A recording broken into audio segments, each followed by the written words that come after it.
akin.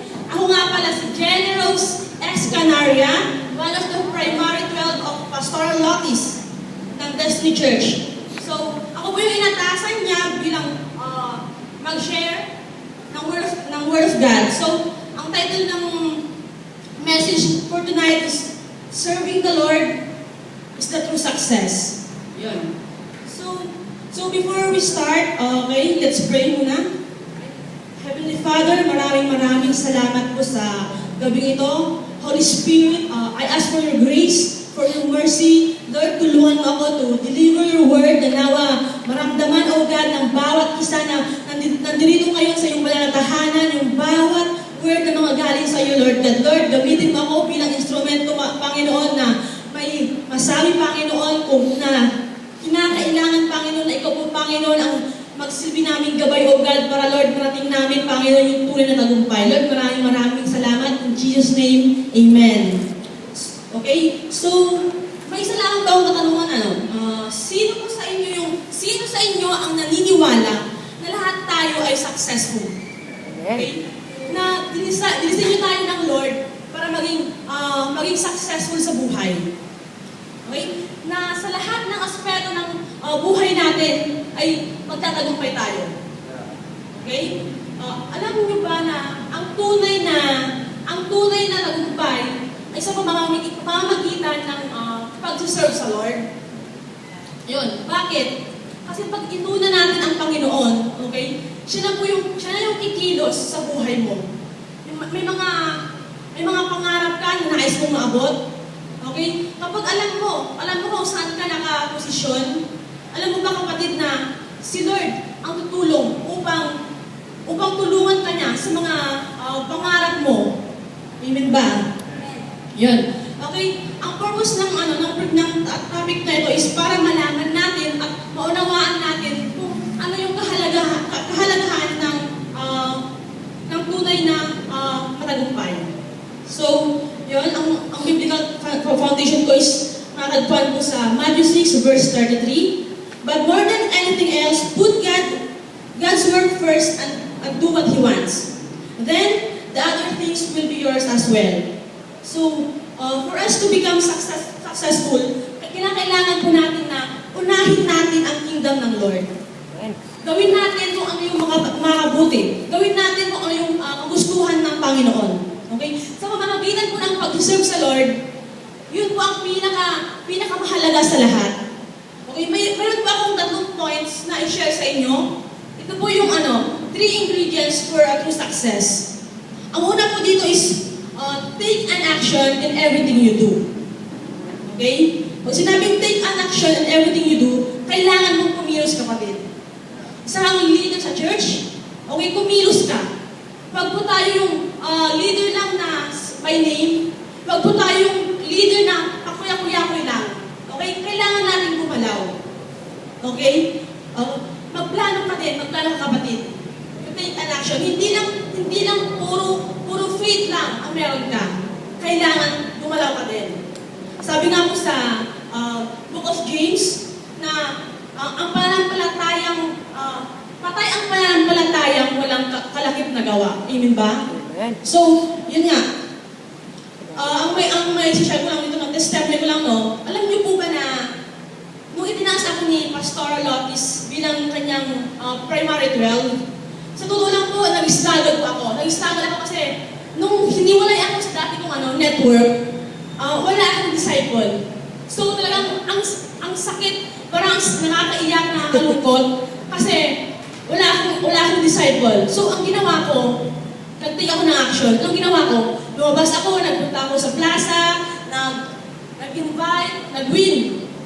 Yun. So, yun, nakita ni Lord yung pagpupursige, yung desire ng puso ko. So, that time, hindi ako nabigo.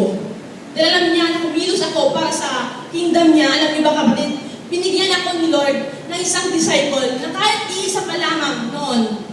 Okay? Napaka-faithful na niya. At actually, nakapag-encounter na siya at ngayon, nag-uwi na rin po siya ng souls. Nag-invite po siya every Sunday. At faithful siya every Sunday. So yun, kailangan natin, we must take actions in everything we do.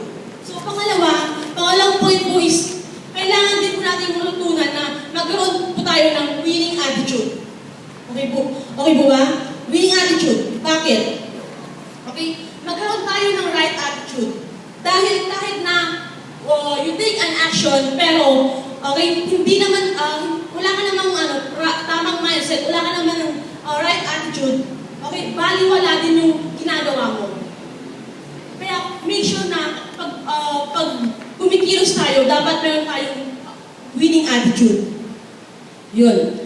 Para maging successful ka as leader sa church, or kung ikaw ay nagtatrabaho, or ikaw ay isang estudyante, kailangan mo matutunan na yung tamang attitude para magtagumpay ka. At kailangan mo rin matutunan yung tamang tuntunin para maabot mo yung pinapangarap mo para magtagumpay ka sa buhay. Okay? Bilang isang leader, hindi lang sapat na talent lang ang meron ka. Ang kailangan mo rin, dapat meron kang right attitude. Winning attitude, kumbaga. Okay. Ang tanong ko lang sa inyo mga kapatid, saan ba tayo nakafocus? Okay. For example, sa church. Okay? Nakafocus lang po ba tayo every Sunday for the attendance lang?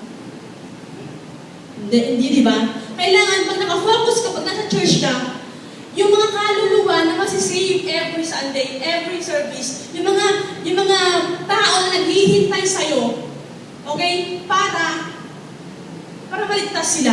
Yun ang kailangan. Yun ang tamang attitude bilang isang leader. Kailangan mong malaman, matutunan ang pag-win.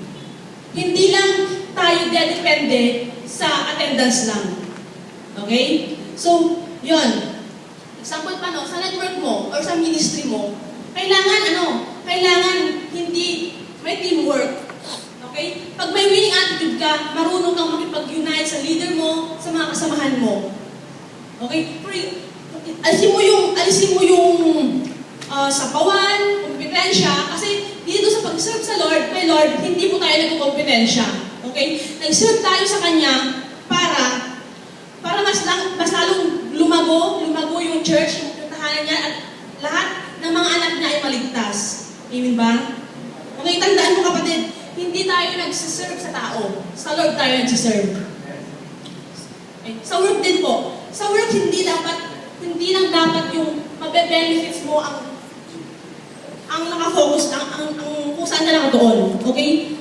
Isipin mo na yung mabe-benefits mo, makuha mo from work, dapat isipin mo kung saan mo ito ilalagay, i-invest.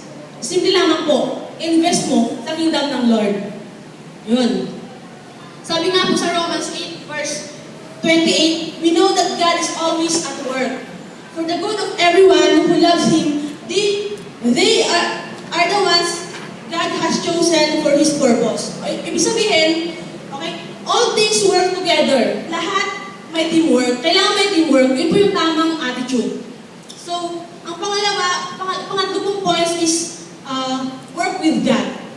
Okay? May part ba sa buhay mo na naisip mo na bakit hindi ka umuusad? Tingin mo ginagawa mo lahat, pero bakit wala nagbabago? Sa network mo, hindi pa din nag-i-increase. Yun at yun pa din. Kayo pa rin. Sa work mo, sub ka sa work, napapagod ka, pero kapos ka pa rin. Ikaw, estudyante ka until now, kulot-kulot pa rin ang grade mo. Siguro nasabi mo sa sarili mo, ginawa ko naman ang lahat pero bakit wala pa rin? Wala pa rin napabago sa buhay ko. Mga kapatid, may kulang pa. Okay? May kulang pa na kailangan mong ipakita sa Lord. Okay? Ang pagiging sold out po is isa pong halimbawa ng pag-serve sa Lord. So yun. Kaya, sabi nga, work with God. Hindi mo tayo dapat work with God. Ibig sabihin, magtrabaho tayo, kumilos tayo na kasama ang Lord. Hindi work for God. Kasi once na we work for God, mapapagod lamang po tayo, tama ba? Kasi pag we work for God, ibig sabihin, isang requirements yun na kailangan sundin na inutos sa'yo ng leader mo para gawin yun.